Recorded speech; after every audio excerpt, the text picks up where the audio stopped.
Hello, kamusta tayong lahat? I praise Jesus Christ. I glorify the name of Jesus Christ, our Redeemer and Savior, for He is faithful and true to us, and He is faithful and true to our Father, the Creator of the heaven and earth. Jesus Christ is the King of Kings and the Lord of Lords. And our Father, the Creator of heaven and earth, He is the Alpha and the Omega. And we were created in His image and likeness. He owns us. He owns our soul. He owns the world. And that is our Father. We are His inheritance, and our inheritance is our Father. He treats us as His treasure, and so we must treasure our Father. In His eyes, we are valuable. Kaya dapat mahalin natin yung tatay natin dahil ang dami nating mga pagkukulang sa tatay natin. And yet, He considers us His treasure. We are precious in God's sight. That's why He sent Jesus to save us. And we must be thankful, forever grateful for the mighty power of our Father. Last time we read Jeremiah chapter 24 and 25.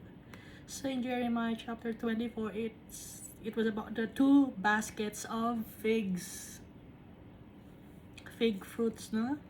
Isang basket, good basket. Isang basket naman ay bad basket dahil rotten or bulok. Hindi na makakain yung mga fig. Kung tayo ay kay Almighty Father, we are considered as good figs. Inalaw ni Almighty Father ang mga good figs, ng basket ng good figs, na mapunta sa Babylon. At doon, i-reveal ni Almighty Father ang sarili niya. Makikilala siya ng mga tao. At yung mga tao na yon, they will return to the Almighty Father wholeheartedly. Tayo yun. We are living in Babylon.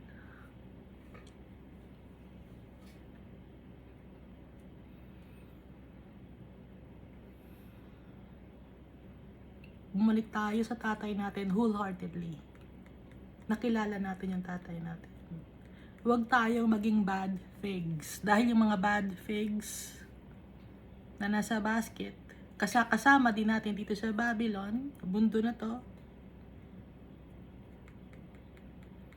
hindi na sila makakabalik sa mundo na to. Dahil they will be thrown into eternal damnation in Hades. Yung mga good figs, makakabalik sa lugar na to.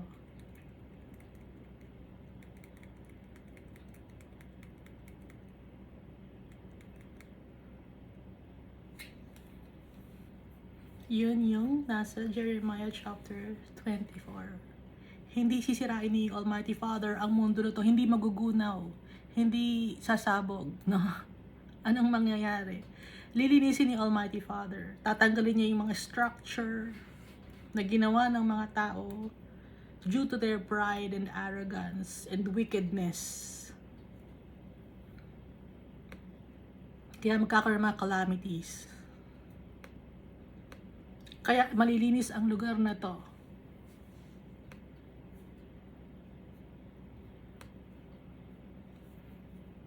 Ang mundo. Hindi lang isang nation, hindi lang isang country, buong mundo. The whole earth. I-check nyo sa Genesis kung ano ang shape ng earth. Kung ano ang sinasabi ni Almighty Father, yun ang papaniwalaan ko. Ang Bible. Walang sinasabing masama ang Bible. Walang sinasabing para sa ikasasama natin. Kundi lahat ng sinasabi ng Bible ay para sa ikabubuti natin. Lahat ng mga salita dito ni Almighty Father, it is for our own good. Because our Father is for justice, righteousness, and truth. Tapos dito naman sa Jeremiah chapter 25, yung time na ito magkakaroon desolation. 70 years of desolation. Kaya 7, that's a complete number.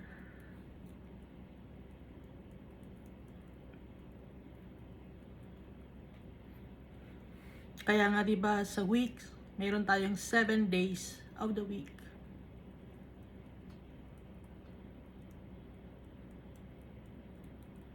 Laging binabanggit yung number 7 dito sa Bible.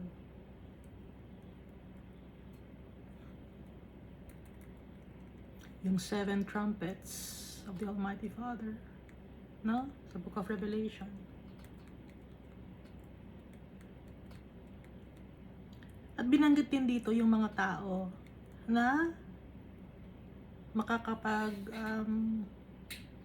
experience ng galit ni Almighty Father. Jeremiah chapter 25.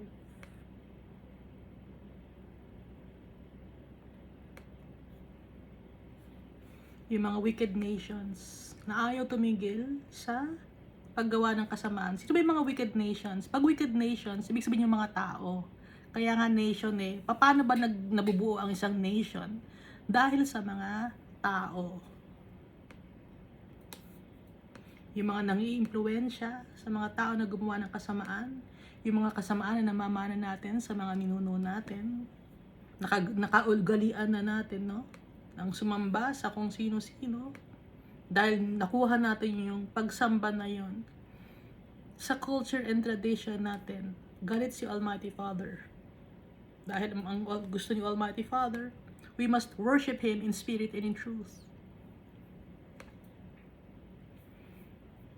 Yung mga taong ruthless, mga without mercy, galit si Almighty Father. Dahil si Almighty Father, maawain siya. Mapagpatawad si Almighty Father. Pero may mga tao na ayaw magpatawad ng kapwa-tao niya. Gusto pa gumandi. At yung mga tao na nanghihikayat na gumawa ng kasamaan, galit si Almighty Father sa mga ganong tao. Pati na rin sa mga tao na nagbabackslide. At sa mga taong nanggagamit or user, manipulator, abuser ng mga tao. Arrogant. Yung meron kang hatred sa kapwa-tao mo. At ang hindi naghahanap kay Almighty Father, kundi ano ang hinahanap nila. Hinahanap nila yung puro sarap sa buhay dito sa mundo. Hindi nila alam hanapin si Almighty Father. Ayaw nilang hanapin. Binabaliwala si Almighty Father. At yung mga tao na maraming desire, iba-ibang mga klase dito sa mundo na to,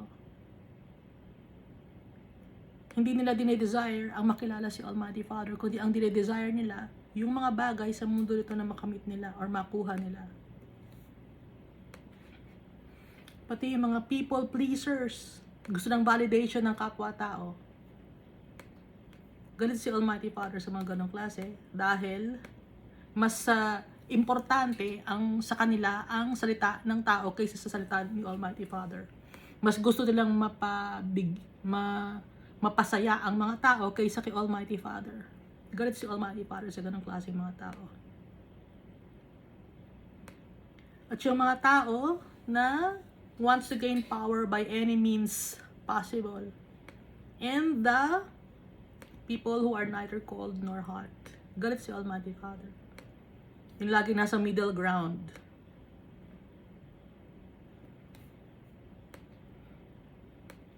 At lahat ng tao mapaparusahan dahil tayong lahat ay nagkasala. Ang pagkakaiba lang natin sa mga unbelievers, hinanap natin si Almighty Father. Humingi tayo ng tawad kay Almighty Father. Nagpakambaba tayo kay Almighty Father. At takot tayo sa kanyang mga salita. Yun ang kaibahan natin na mga anak ni Almighty Father sa mga unbelievers. Pero lahat tayo makasalanan. Kaya ano ang curse ng kasalanan? Kamatayan. So, ang curse ng kasalanan ay kamatayan. Pero dahil sa nagtiwala tayo kay Jesus Christ, sa blood ni Jesus Christ napatawad tayo, yung soul natin mapupunta kay Almighty Father. Tapos, yung soul naman ng mga unbelievers mapupunta sa eternal damnation. That is the second death. Because there is no hope and future sa Hades or sa Sheol or sa lake of fire. Wala nang hope and future doon. But with our Father, yung soul natin, may hope and a future pa. Ano yon? Yung inheritance natin. The Almighty Father is our inheritance. And He will give us the land, the New Jerusalem, na dinescribe sa Book of Revelation. Maliwanag na ba sa atin, ano? So, yung katawan natin ito, madumi to. Ha? Madumi yung katawan natin to. Imperfect. Ang nakapasok lang sa heaven na kasama yung katawan, si Jesus Christ lang. Wala nang iba. Kasi never nagkasala si Jesus Christ. So tayo, iiwan natin tong katawan natin to dito sa lupa.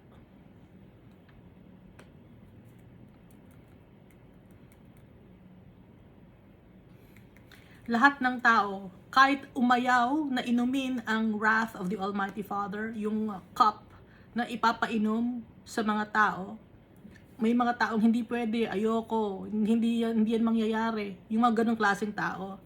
Ang sabi ni Almighty Father, it shall be if they refuse to take the cup from your hand to drink, then you shall say to them, thus says the Lord of hosts, you shall certainly drink.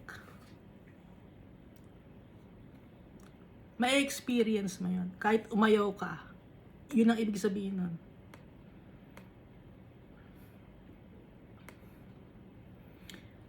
Dito pa sa verse 29 ng Jeremiah chapter 25.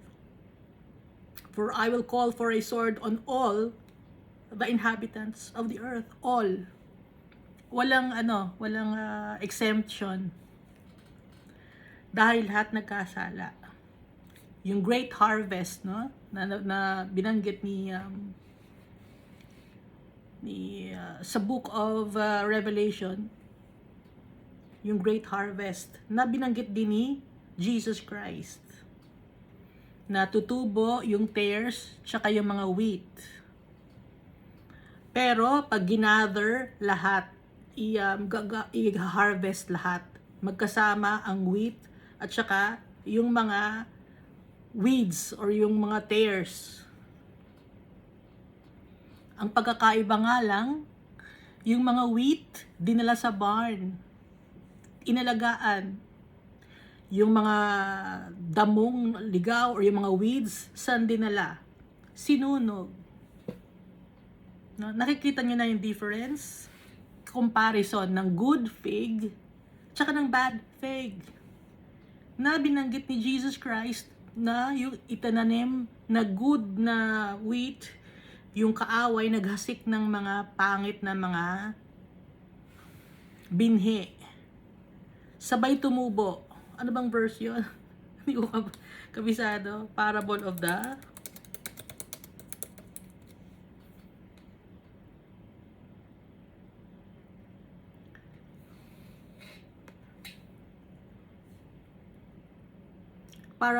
tares.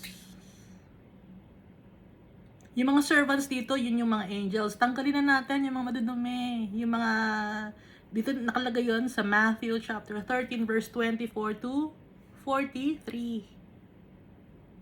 Nakikita ninyo, pareho yung sinasabi ni Almighty Father tsaka ni Jesus Christ. Isa ng goal, si Almighty Father tsaka si Jesus Christ. Pero magkaiba si Almighty Father tsaka si Jesus Christ. Si Almighty Father, He is the creator of the world, creator of heaven and earth. Si Jesus Christ, Siya yung man clothed in linen na binigyan ni Almighty Father ng power and authority na nakita natin sa book of Ezekiel. No? At may power and authority si Jesus Christ to judge the people. It's because siya mismo naging tao siya. Nakasalamuhan niya ang tao.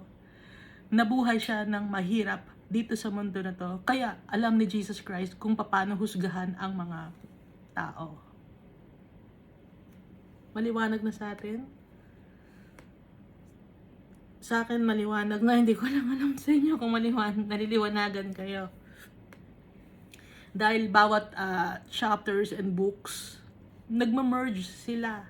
Iisa ng itinuturo. Nakaturo lagi kay Almighty Father. Binabanggit lagi si Jesus Christ. Binabanggit lagi tayo para ma-save tayo. Dadalhin tayo sa kingdom of the Almighty Father. Yun lagi. At binabanggit yung para mapunta tayo sa kaharian ni Almighty Father, yung mga kasalanan binabanggit. Laging may warning. Ha? Pagmamahal dapat kay Almighty Father. First and foremost. And then, mamahalin natin yung kapwa-tao natin. Kung mahal natin si Almighty Father, may takot tayo sa Kanya, may respeto tayo sa Kanya. Hindi tayo maghahanap ng ibang Diyos na sasambahin.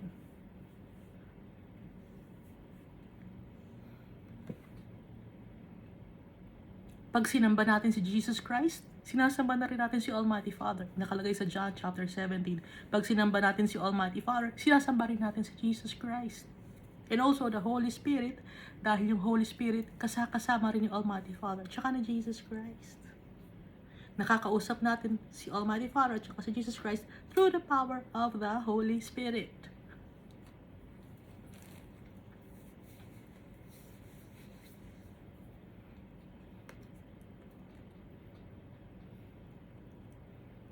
Kaya si Almighty Father, mapagmahal siya, pero nagagalit siya. Dahil matitigas ang ulo ng mga tao. Mahal na mahal niya ang mga tao, pero matitigas ang ulo. Walang choice si Almighty Father kundi parusahan ang mga tao. At kailangang mawala yung wickedness.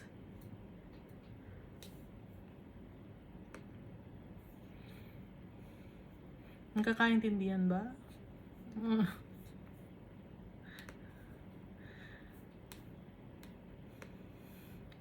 So, dito tayo sa Jeremiah chapter 26.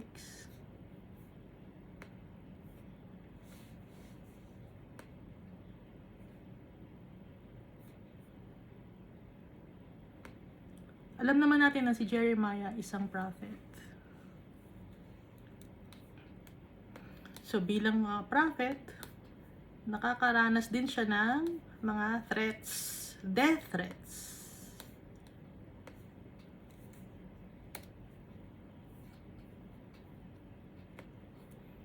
Basahin muna natin itong Matthew chapter 21 verses 33 to 46.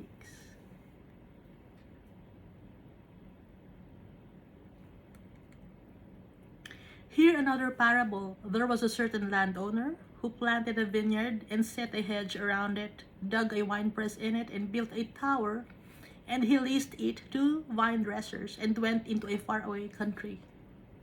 Now when vintage time drew near, he sent his servants to the vine dressers that they might receive its fruits. And the vine dressers took his servants, beat one, killed one, and stoned another. Again he sent other servants, more than the first, and they did likewise to them. But then, last of all, he sent his son to them, saying, they will respect my son. But when the vine dressers saw the son, they said among themselves, this is the heir. Come, let us kill him and seize his inheritance. So they took him and cast him out of the vineyard and killed him. Therefore, when the owner of the vineyard comes, what will he do to those vine dressers? They said to him, he will destroy those wicked men miserably and lease his vineyard to other vine dressers who will render to him the fruits in their seasons. Jesus said to them, have you never read in the scriptures, the stone which the builders rejected has become the chief cornerstone. This was the Lord's doing, and it is marvelous in our eyes.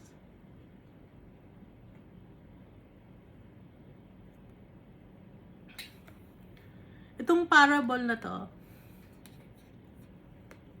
na binanggit ni Jesus Christ, yung landowner dito si Almighty Father, yung he built or planted a vineyard. Itong mundo ang vineyard. Pinaganda ni Almighty Father, nilagyan ng mga halaman, nilagyan ng mga hayop. Kumpleto ang mundo na to. Ngayon, kumuha siya ng mga vine dressers para magrenta. Sino to mga vine dressers? Tayo to. Hindi natin pagmamayari ang lupa na to. Kahit masabing, nabili ko yung lupa na yan, hindi tayo ang may-ari. Kahit may titulo ka pa, hindi tayo ang gumawa ng lupa na to. Kaya hindi tayo may-ari. Sino may-ari? Si Almighty Father, siya ang creator. Kaya kahit gaano pa kadami ang lupain mo, hindi ikaw may-ari niyan. Hindi ikaw gumawa niyan.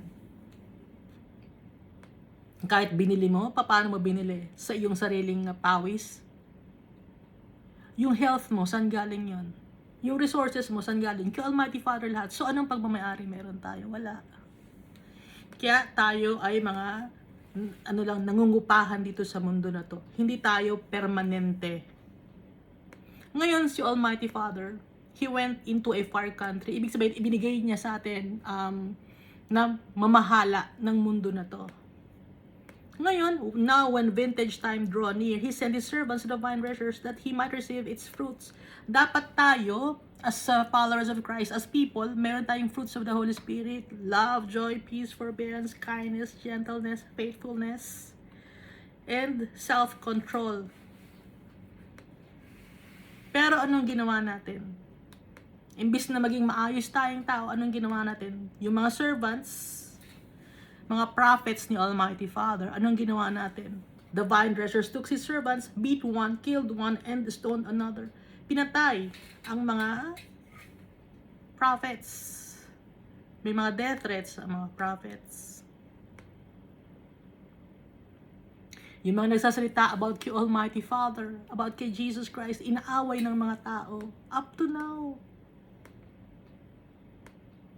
Again, He sent other servants more than the first, and they did likewise to them. Hanggang ngayon. Then last of all, He sent His Son to them, saying, they will respect my Son. Ipinadala ni Almighty Father si Jesus Christ. Pero nung ginawa natin, nung makita natin si Jesus Christ, hindi natin siya tinanggap. Pinatay. Kasama tayong pumatay kay Jesus dahil sa mga kasalanan natin.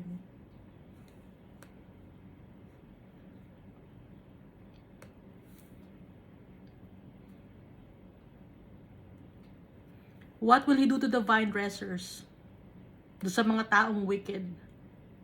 He will destroy those wicked men miserably and lease His vineyard to other vine dressers who will render to Him the fruits in their seasons. So, naintindihan na natin yung ibig sabihin ng parable na yun, na maliwanag na maliwanag. Ngayon, si Jeremiah, isa siya sa mga servants of the Almighty Father na nakakuha ng death threats. Kaya natin binasa yon. Ngayon, kung kilala niyo si Stephen sa Book of Acts, isa siya sa mga servants ni Almighty Father, tsaka ni Jesus Christ. Pinatay siya. Pati na yung mga apostles. Pinatay. Wala namang ginagawa, di ba? Ang ginagawa, nag-share ng Word of God. Yung kabaitan ni Almighty Father, na masasave tayo. Pero bakit pinapatay ng mga tao? Hindi matanggap ng tao na tigilan ng kanilang kasalanan. Dahil wicked ang mga tao. Ayaw magpasakop kay Almighty Father. Ang gusto ng tao, gumawa sila ng sarili nilang daan. Arrogance.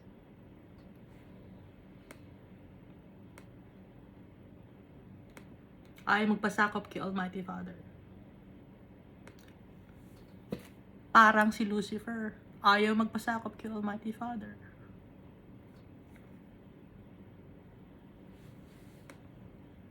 So kung ayaw ninyo magpasakop kay Almighty Father, kay Jesus Christ na kanyang pinadala para kayong si Lucifer.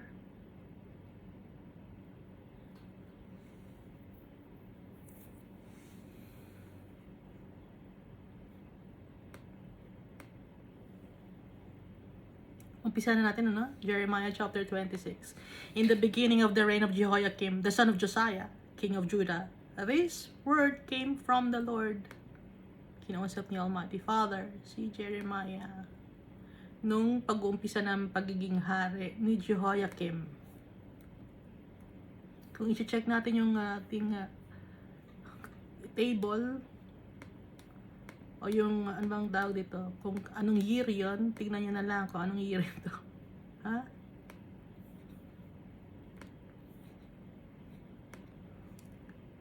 At saka nasa Book of Chronicles, no? Saan ba yung guidelines natin dito?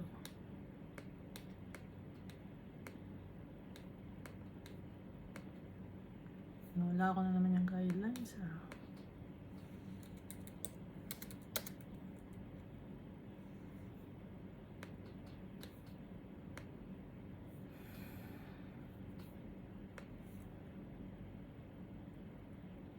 yung chart.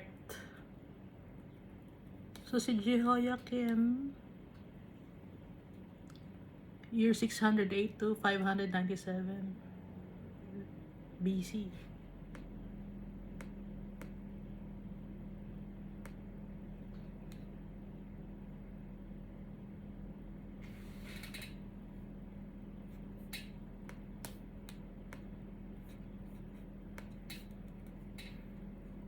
Verse 2, thus says the Lord, stand in the court of the Lord's house. Yung Lord's house, yun yung temple of the Almighty Father.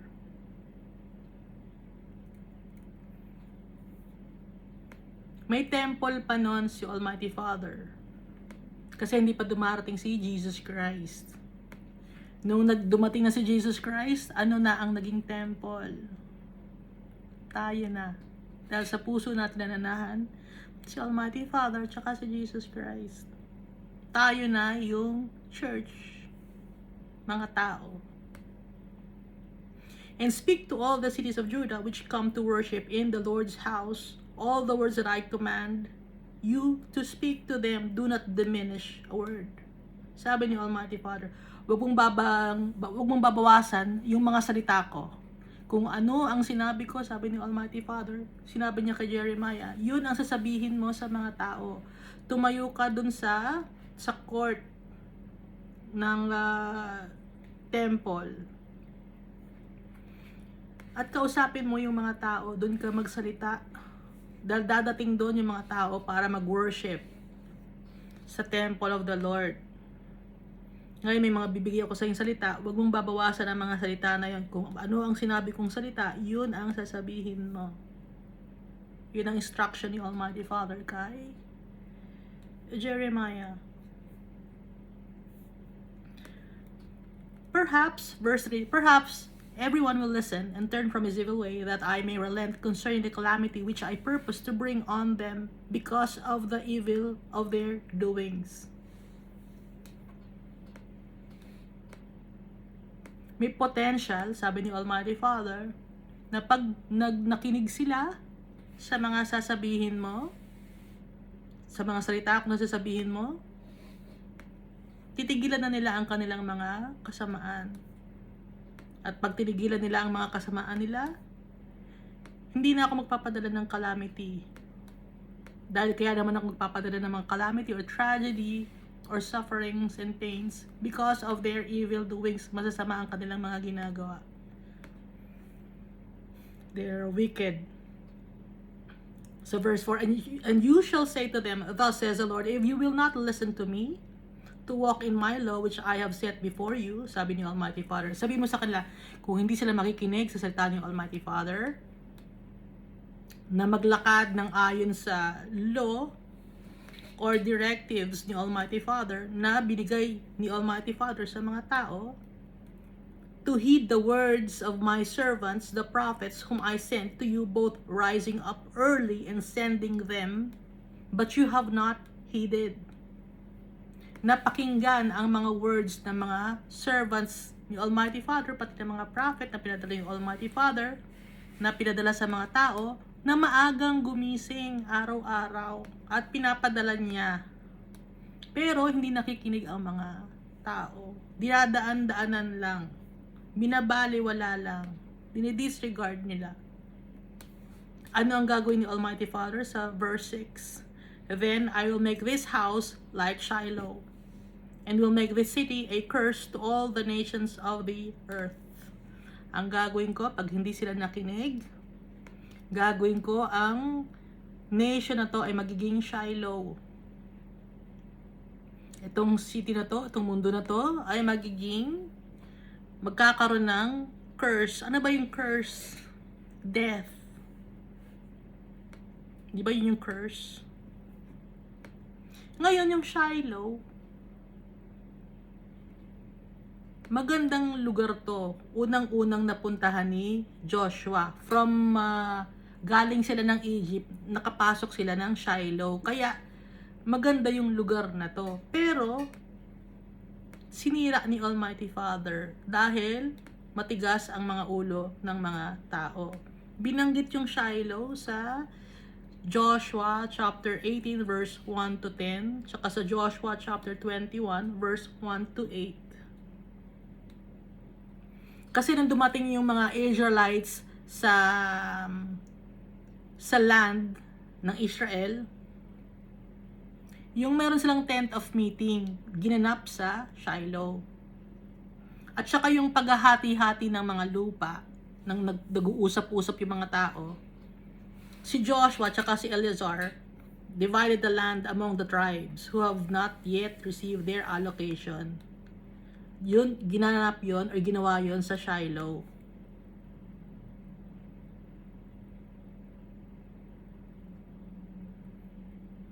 Kaso sinira ni Almighty Father ang Shiloh because of the wickedness of the people. Kaya sabi ni Almighty Father, gagawin kong parang Shiloh ito, na kahit na magandang ang nangyari sa Shiloh, dahil nagkaroon tent of meeting doon at saka doon hinati-hati yung allocation ng lupa ng mga tribes of Israel, sinira ni Almighty Father. Ganun din ang gagawin niya sa lupa na mahal niya, sa mga tao na pinakaiingatan niya dahil sa katigasan ng ulo. So verse 7, so the priests and the prophets and all the people heard Jeremiah speaking these words in the house of the Lord. Ang mga nakarinig, priests, prophets, and all the people heard Jeremiah speaking these words in the house of the Lord. Kasi yun ang maraming tao ang nagpupunta sa temple to worship the Almighty Father. Kaya yung mga tao narinig yung sinasabi ni Jeremiah na ipinapasabi ni Almighty Father. Now it happened when Jeremiah had made an end of speaking all that the Lord had commanded him to speak to all the people, that the priests and the prophets and all the people seized him, saying, "You will surely die." Imagine, ang nagpapasalita si Almighty Father, salita niya yon, prophecy yon, bigay ni Almighty Father yun sa mga tao na magsisi sa kanilang mga kasalanan, dahil kung hindi sila magsisisi, sisirain ni Almighty Father ang lugar at magkakaroon ng curse ang lugar, mamamatay ang mga tao. Ano ang sabi ng mga tao? Imbis na matuwa sila dahil binibigyan sila ng warning ni Jeremiah, nagpapagamit si Jeremiah, yung kanyang boses, yung kanyang buhay, binigay niya kay Almighty Father. Si Almighty Father naman, binibigyan ng warning ang mga tao. Anong ginanti ng mga tao? You will surely die. Sabi ng mga priests, prophets, at lahat ng mga tao. Wicked people. Binibigyan niya ng warning, ayaw pang maniwala, at gusto pang patayin si Jeremiah. Ganon kasama ang mga tao.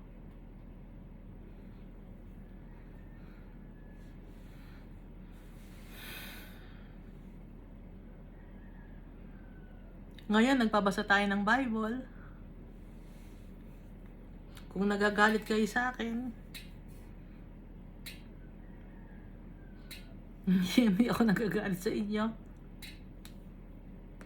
Dahil hindi ko salita ito, binabasahan ko kayo ng Bible. Ito ang nakalagay sa Bible.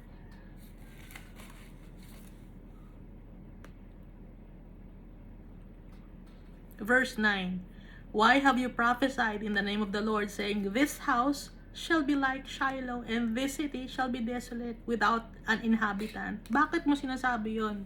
Galit na galit ang mga tao kay Jeremiah. Pero ginagawa lang naman ni Jeremiah ang pinapasabi ni Almighty Father. Pero kay Jeremiah sila galit. And all the people were gathered against Jeremiah in the house of the Lord.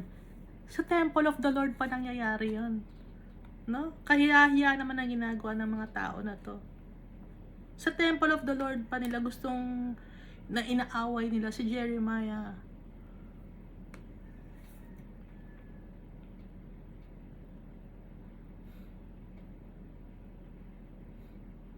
Sinasabihan sila ni Jeremiah dahil salita ni Almighty Father, yung binibigyan sila ng warning na maging faithful sila kay Almighty Father, itigil ang kasamaan.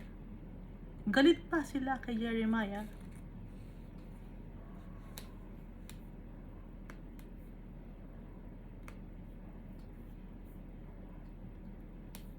Verse 10, when the princes of Judah heard these things, they came up from the king's house to the house of the Lord.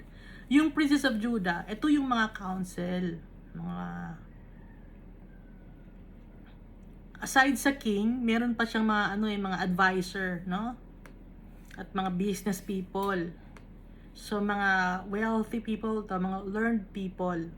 Narinig nila ngayon 'yon. Galing sila ngayon sa king's house.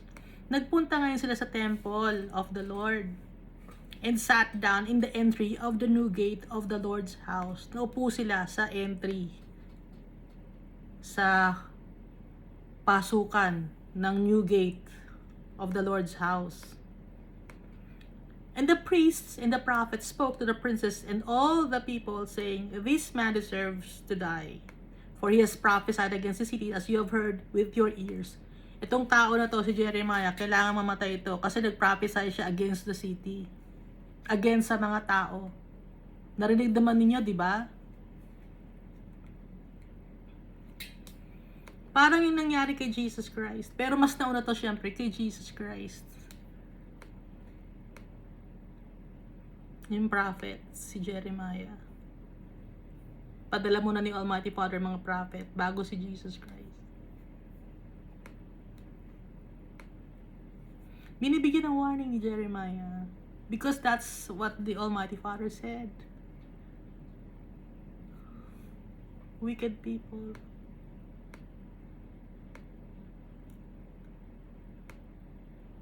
Nagsasabi ng totoo si Jeremiah. Nagsasabi ng totoo si Almighty Father. Gustong mabuhay sa kasinungalingan, yung mga priests, yung mga prophets, at ang mga tao. Hanggang ngayon, gusto pa rin mabuhay sa kasinungalingan ng mga tao. Gusto nilang isipin na tama ang kanilang mga ginagawa, na wala silang ginagawang mali. Ganun ang mga tao.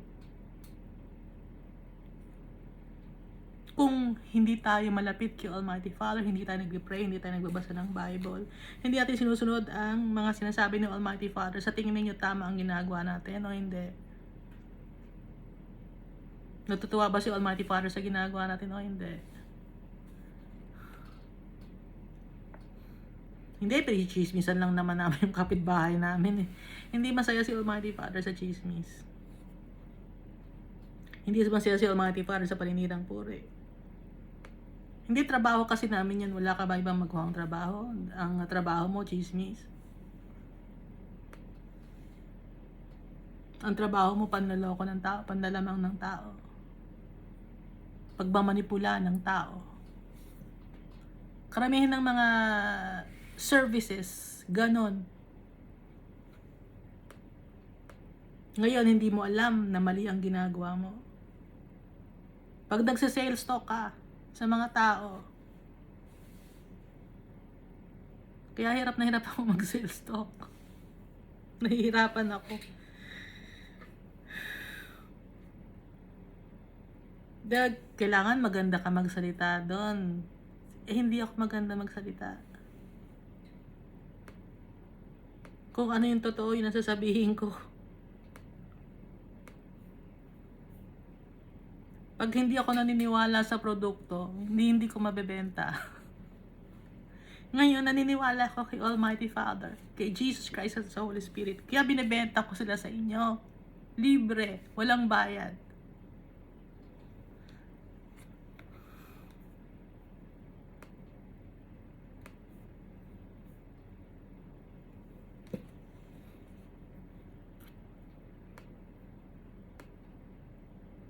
Verse 13.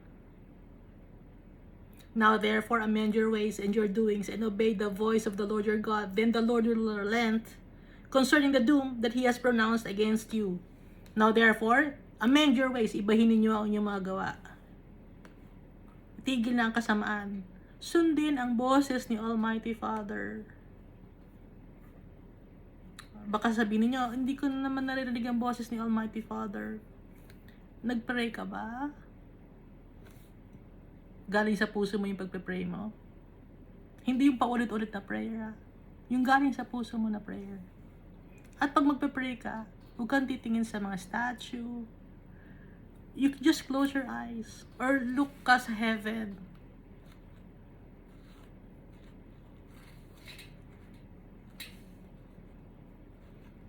At kahit ano ang gawin mo, no? Whatever you do, you can pray to the Almighty Father. Hindi mo na kailangan pa magpunta ng altar. Hindi mo na kailangan magpunta pa ng kung saang establishment or structure or building to pray, to talk to the Almighty Father. Kahit nasa kwarto ka lang, kumakain ka, you talk to the Almighty Father. You will hear the voice of the Almighty Father. Di ba nabasa natin? You will hear a voice behind your ears. Pag maganda yung mga sinasabi niyo na tama, yung righteous, yung ma-alleviate yung pakiramdam mo, yung feelings mo, galing kay Almighty Father yon. Pero pag ang naririnig mo ay puro kasamaan, puro pain and suffering, hindi galing kay Almighty Father yon.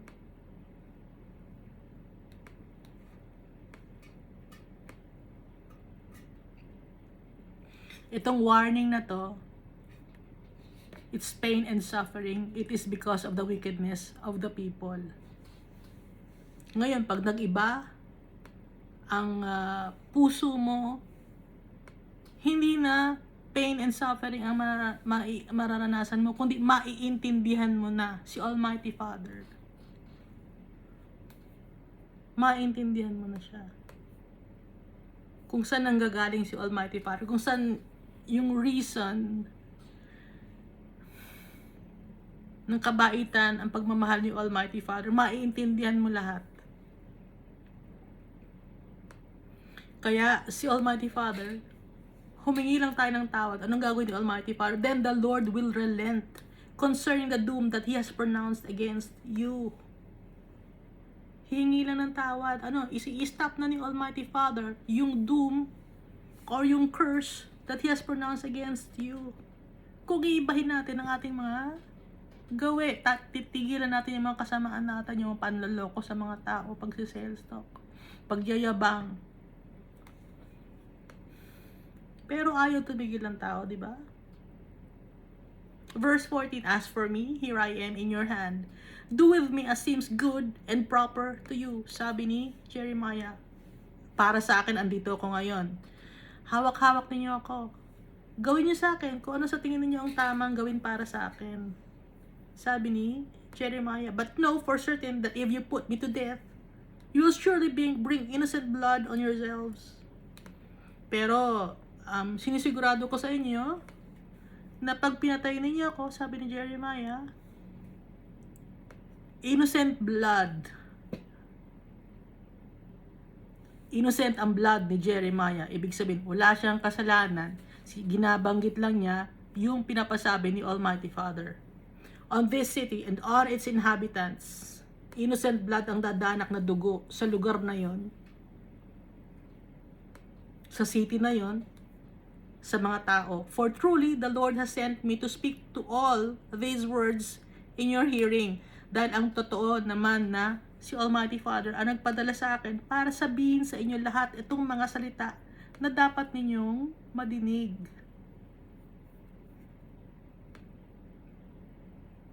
First hand, no? Yung pagiging prophet. Hindi yan yung second hand. Alam niyo ba yung second hand prophet? Yung may binanggit yung isang tao na prophet, tapos ikaw gagayahin mo ngayon. Pero hindi naman ikaw ang talagang kinausap ni Almighty Father. Ginaya mo lang. Kung ano yung sinabi ng prophet na yon, ginaya mo lang, gagayahin ko to. Ba nakalagay ito? Nakalagay yon sa sabi ni Almighty Father. Dito sa Jeremiah chapter 23.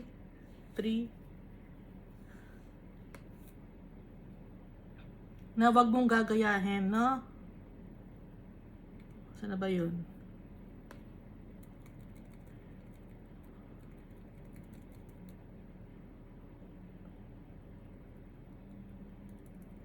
Dahil pag ginaya mo, papagalitan ka ni Almighty Father.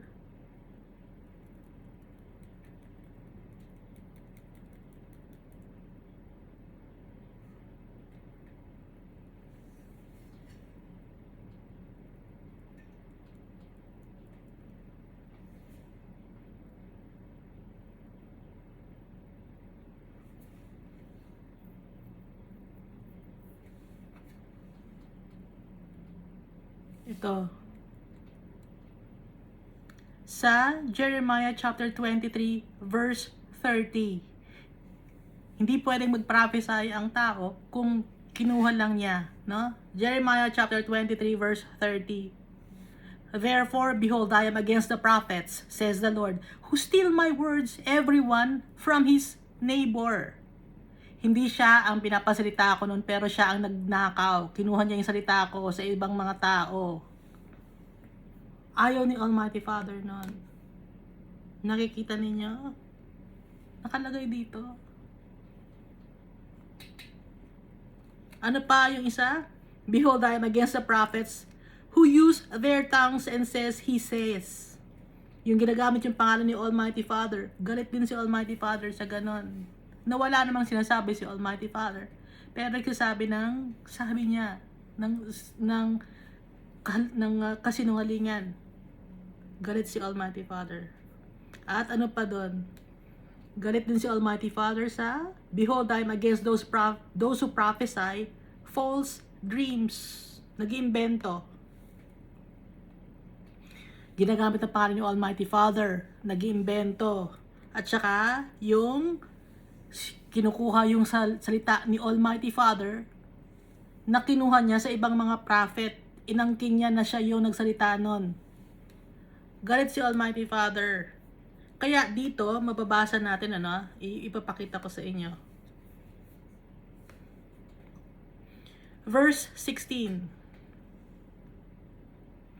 So the princes and all the people said to the priests and the prophets, this man does not deserve to die, for he has spoken to us in the name of the Lord our God. Sabi ng mga council or ng mga advisor. At saka lahat ng mga tao, sinabi sa mga priests at sa mga prophet, hindi kailangan mamatay ng tao ng to. Kasi nga, inutusan siya ni Almighty Father para sa atin kapakanan. For he has spoken to us in the name of the Lord our God. Tapos, nagtumayo ngayon yung mga elders.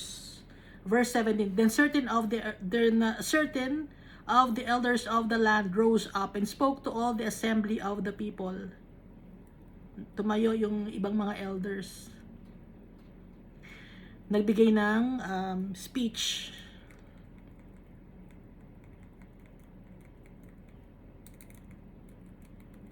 Ang speech nila, Micah of Moresheth prophesied in the days of Hezekiah, king of Judah, and spoke to all the people of Judah, saying, thus says the Lord of hosts, Zion shall be plowed like a field, Jerusalem shall become heaps of ruins, and the mountain of the temple like the bare hills of the forest.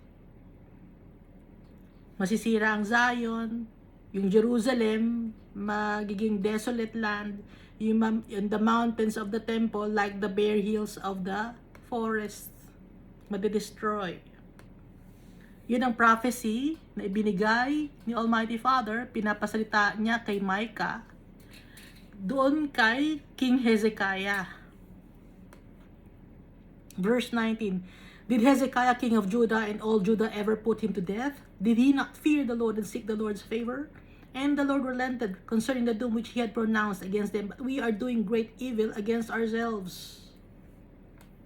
Ngayon, sabi, pinapatay ba ni Hezekiah at saka nung lahat ng mga taga-Judah, si Micah? Di ba mayroong book of Micah? That prophet din si Micah. Pinapatay ba? Sabi. Did he not fear the Lord? Di ba kinatakutan ni Hezekiah si Almighty Father? At saka, he seek the Lord's favor. Kaya ang ginawa ni Almighty Father, he relented concerning the doom which he had pronounced against them. Kaya in-stop ni Almighty Father yung kanyang galit.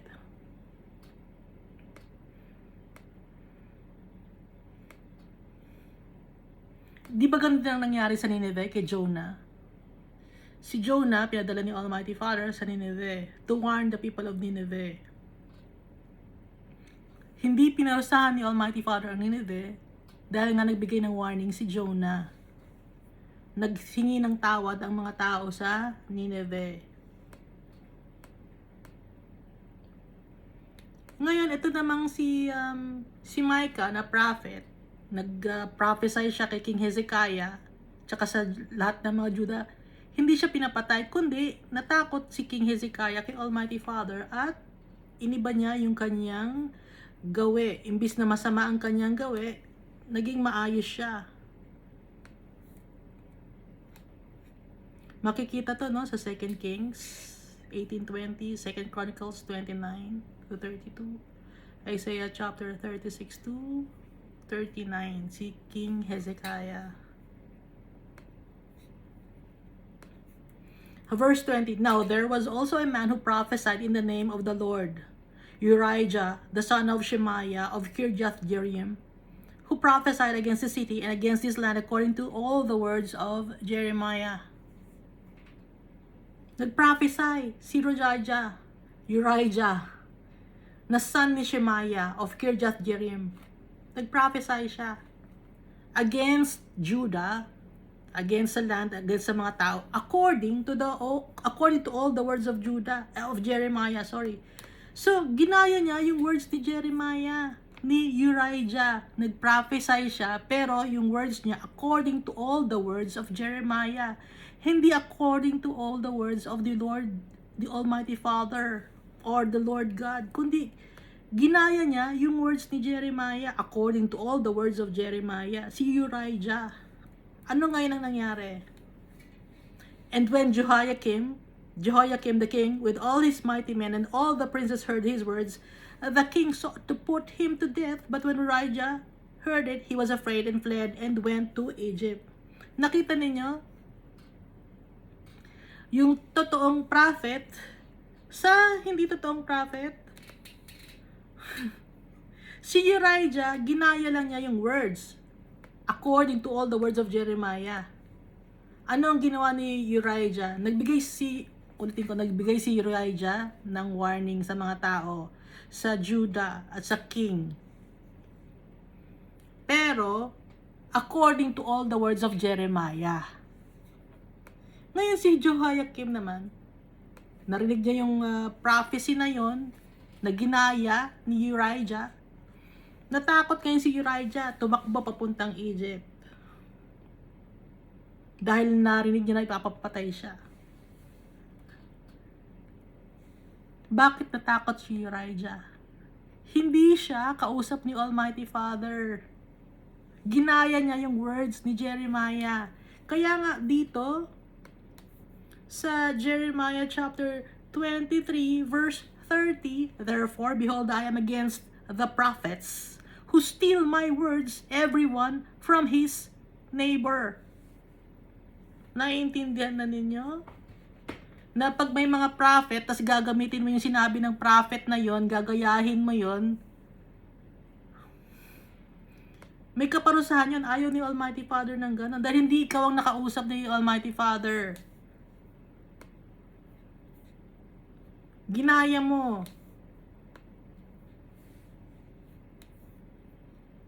Kaya anong ginawa ni Uriah? Hindi naman siya kasi ang nakausap ni Almighty Father eh. Natakot siya. May takot siya. Kaya tumakbo siya. Nagtago siya sa Egypt. Kasi hindi niya kasama si Almighty Father. Ginaya lang niya si Jeremiah. Naiintindihan na ninyo? Kahit pareho yung words. Kahit pareho yung inangkin niya na kanya. Kahit pareho yung message na magsisi na ng kasalanan. Pero inangkin ni Uriah na kanya yon.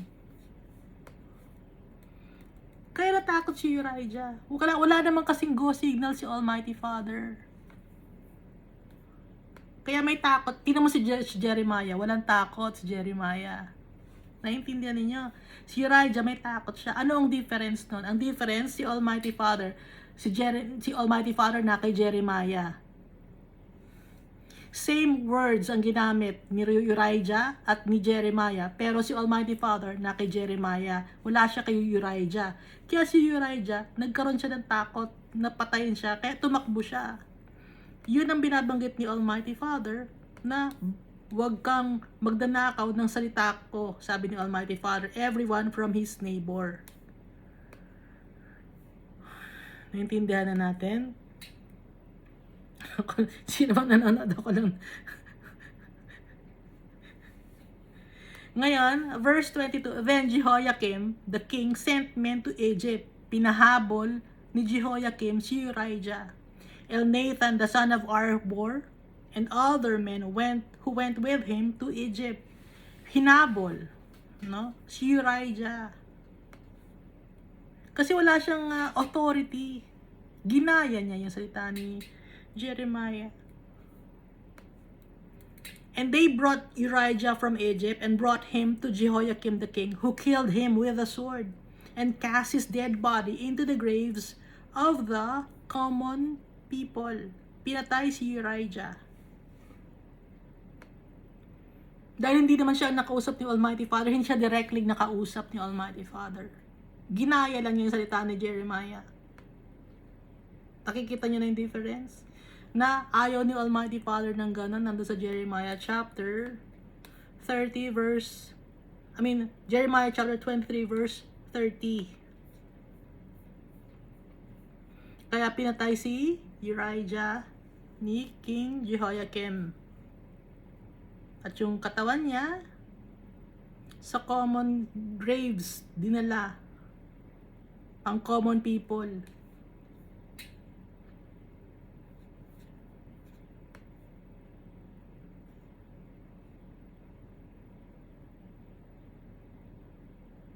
Verse 24.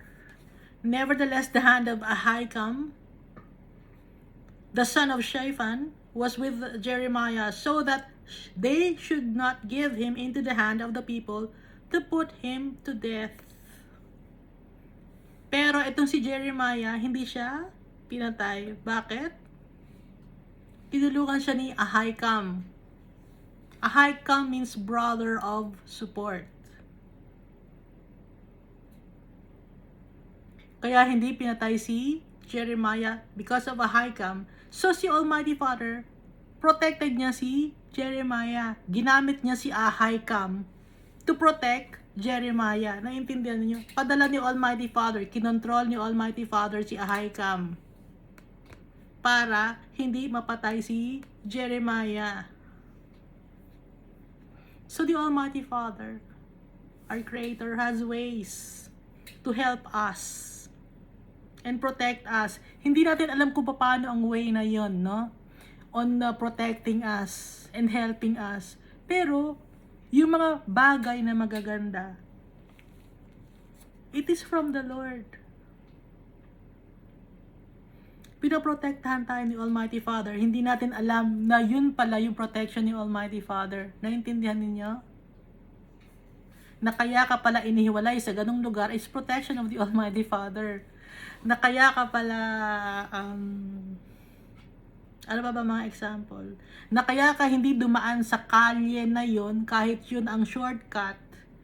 Yung pala, may pangit ang lugar na yon, bukol-bukol or liko-liko, or may masamang mga tao doon, kaya hindi ka doon pinadaan.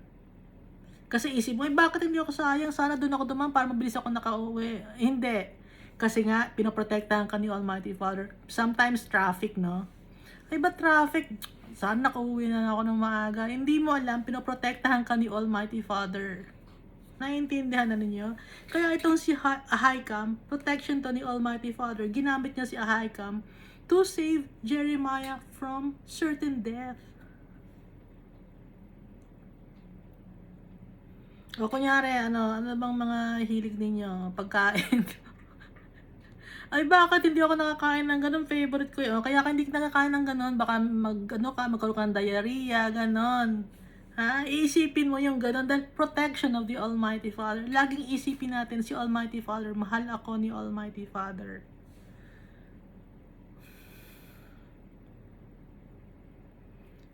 It's everything works together for good to those who love the Lord. No? Nakalagay. Saan ba yun? Ano bang version? Siyempre, hindi kayo sasagot. Hindi ko madidinig.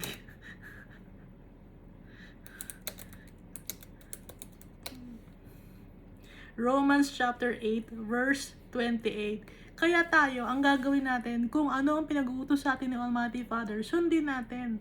Dahil si Almighty Father ang magpoprotekta sa atin. Siya ang mag-iingat sa atin. Gaya ni Jeremiah. Lahat ng pinapagawa ni Almighty Father, si Jeremiah, ginagawa ni Jeremiah. Kahit magkaroon siya ng mga death threats, kahit na magkaroon siya ng pinapersecute siya ng mga tao, kinaayawan siya ng mga tao, kahit malungkot ang buhay ni Jeremiah, mag-isa lang siya, sinusunod niya si Almighty Father. At pag sinunod mo si Almighty Father, proprotektahan ka niya. At syempre, nag-iipon din ng treasures in heaven si Jeremiah. Pinapasaya niya si Almighty Father by obeying the Almighty Father. Kasi pag nakapag-share si Jeremiah sa mga tao, nabigyan niya ng warning ang mga tao, yung mga tao naman, syempre, babalik kay Almighty Father yun. Yung mga treasure ni Almighty Father, babalik sa kanya. Kaya masaya si Almighty Father. Naintindihan ninyo?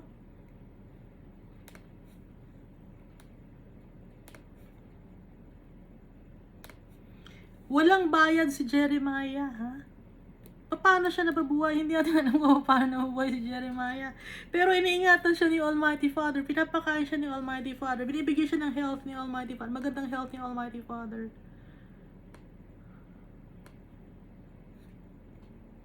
Wala nag-iingat kay Jeremiah. Si Almighty Father. Kung nasi Almighty Father ang nag-iingat sa atin, hindi natin kailangan na ng ibang tao kasi si Almighty Father na nag-iingat sa atin. He is the creator of the world. Creator of our lives. Siya nag-create sa atin. Kilala niya tayo. Mabait si Almighty Father. At tayo ang kanyang treasure. Kahit na anong itsura natin, treasure tayo ni Almighty Father. Kahit anong ugali natin, treasure niya tayo. Basta bumalik lang tayo sa Kanya. Treasure tayo ni Almighty Father. Kung walang iingat sa'yo sa mundo na to, walang may gusto sa'yo sa mundo na to, rejected ka by the society, be happy. Why? We have our Father. Treasure tayo ni Almighty Father. Aanhin mo yung mga bigay ng tao sa iyo na pagmamahal na hindi naman totoo, na nawawala yung pagmamahal ng tao sa iyo. Pero yung pagmamahal ni Almighty Father sa atin, never na mawawala yon. It will be forever. Kaya wag natin isisik ang validation ng mga tao. Wag natin isisik yung pagmamahal ng mga tao. Ang isisik natin yung pagmamahal ni Almighty Father. sundin natin ang pinapagawa sa atin ng tatay natin.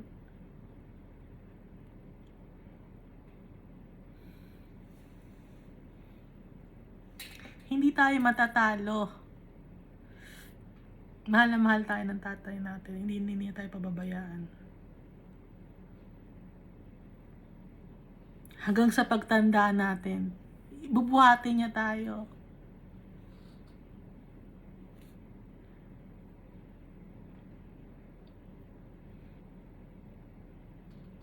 At ibibigay niya sa atin inheritance. Kaya we are blessed because our Father is the creator of this world, the creator of heaven and earth.